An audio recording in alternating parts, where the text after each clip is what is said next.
যেভাবে আলাক্সা বিজয় করেছিলেন সালাউদ্দিন আইয়ুবী রহমতুল্লাহ আলাইহি, সে ঘটনায় আজকের ভিডিওতে তুলে ধরব। আবু নাসির সালাউদ্দিন ইউসুফ ইবনে আইয়ুব, যিনি সালাউদ্দিন আইয়ুবী নামে প্রসিদ্ধ, মিশর ও সিরিয়ার প্রথম সুলতান ও আইয়ুবী রাজবংশের প্রতিষ্ঠাতা ছিলেন তিনি।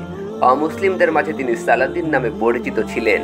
শামে ইউরোপীয় ক্রুসেডারদের বিরুদ্ধে মুসলিম প্রতিরোধ গড়ে তুলেছিলেন তিনি। তার সালতানাতে মিশর, সিরিয়া, মেসোপটেমিয়া, হেজাজ, ইয়েমেন ও উত্তর আফ্রিকার অন্যান্য অংশ অন্তর্ভুক্ত ছিল। সালাউদ্দিন ইউসুফ ইবনে আইয়ুবী 1137 সালে ইরাকের তিকরিত নগরীতে জন্মগ্রহণ করেন। তিনি ছিলেন ইসলামের গর্বিত এক সেনানায়ক, মুসলমানদের প্রথম কিবলা, অসংখ্য নবী রাসূল সাহাবীদের স্মৃতি বিজড়িত ফিলিস্তিনের আলাক্সা জয় করেন। 1187 সালে 4 এপ্রিল সংগঠিত হিত্তিনের যুদ্ধের মাধ্যমে তিনি সমগ্র বিশ্বে পরিচিতি লাভ করেন। এ যুদ্ধে অনেক ইহুদি সেনা নিহত হওয়ায় ক্রুসেডাররা মারাত্মকভাবে পর্যতুস্ত হয়ে যায়।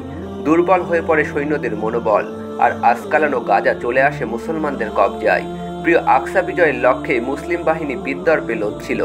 হিত্তিনের যুদ্ধ আলাক্সা বিজয়ের পথকে সুগম করে দেয়। সালাউদ্দিন আইয়ুবী রহমতুল্লাহ আলাইহি জামালউদ্দিন শারবিন বিন হাসান রাজির নেতৃত্বে জেরুজালেম শহরের উপকণ্ঠে প্রেরণ করেন একদল জানবাজ মুজাহিদ। যুদ্ধের প্রস্তুতি গ্রহণের আগেই মুসলমানদের ওপর ক্রুসেডাররা অতর্কিত আক্রমণ করলে সবাই ছিন্ন ভিন্ন হয়ে যায়।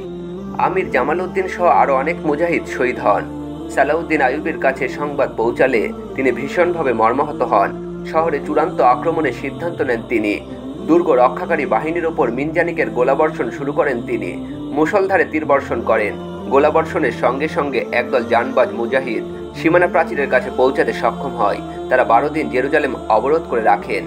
1187 সালের 29 সেপ্টেম্বর সবচেয়ে বড় বাধা অতিক্রম করে নগরের প্রাচীরের ওপর ইসলামী বাহিনী চড়তে সক্ষম হয়।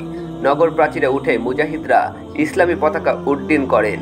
কালিমার পতাকা উঠতে দেখে নগর রক্ষাকারী বাহিনী একথা বিশ্বাস করে নেয় যে আর মুসলিম বাহিনীকে প্রতিরোধ করা সম্ভব নয়। আসলে তারা ধ্বংসের দ্বার প্রান্তে পৌঁছে গেছে, তবে তাদের একগুঁয়েমি চালিয়েই যায়।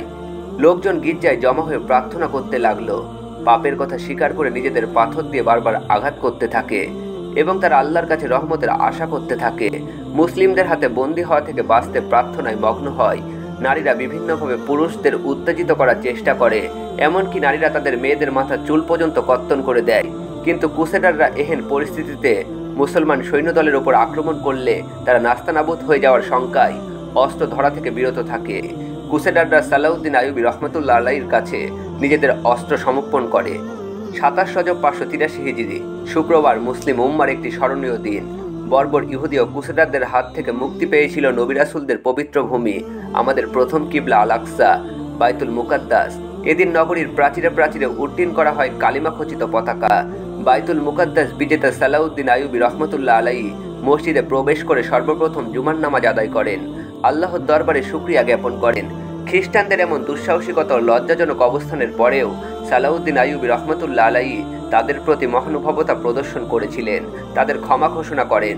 খ্রিস্টান ঐতিহাসিক লেন পোল সালাউদ্দিন আইয়ুবী রহমতুল্লাহ আলাইহির প্রশংসা করতে গিয়ে বলেন, খ্রিস্টান পাদ্রীদের মুসলিম শাসকদের কাছ থেকে মহানুভবতা শেখা উচিত। ইতিহাসে সুলতান সালাউদ্দিন আইয়ুবী রহমতুল্লাহ আলাইহি ও অন্যান্য মুসলিম শাসকেরা মহানুভবতার অনুপম দৃষ্টান্ত স্থাপন করে গেছেন। দীর্ঘ 90 বছর পর ইসলামের তৃতীয় গুরুত্বপূর্ণ ভূমি মসজিদুল আকসার তাকবীর ধ্বনি উচ্চারিত হয়। কুব্বাতুস সাখরায় স্থাপন করা ক্রুশ চিহ্ন ভেঙে ফেলা হয়। গির্জায় রূপান্তর করা মসজিদগুলোতে আবারও আজান ধ্বনিত হয়।